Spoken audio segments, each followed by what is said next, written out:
Ma'am నేను ఇక్కడ విన్నాను, ఎప్పుడైతే పిల్లలు ఎంత నేచర్కి దగ్గరగా ఉంటే వాళ్ళ ఇమ్యూనిటీ అంత బాగుంటుంది అని విన్నాను. అంటే లైక్ మట్టిలో ఆడుకోవడం కానీ, వర్షంలో తడవడం కానీ, ఇట్లా నేచర్కి ఏదైతే రిలేటెడ్ ఉంటుందో అది చేస్తే ఇమ్యూనిటీ బాగుంటుందని నేను విన్నాను. Is it true ma'am? అతి జాగ్రత్తగా పెంచడం వల్ల కూడా మనకు బోల్డని సమస్యలు వస్తున్నాయి.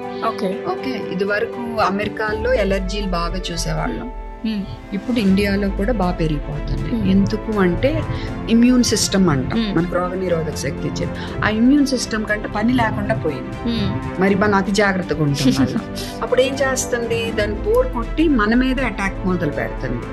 దానివల్లే మనకి ఈ మధ్య ఫుడ్ అలర్జీస్, వేరే రకరకాల అలర్జీస్ పెరిగినాయి అనేది ఒక ఆలోచన అన్నమాట.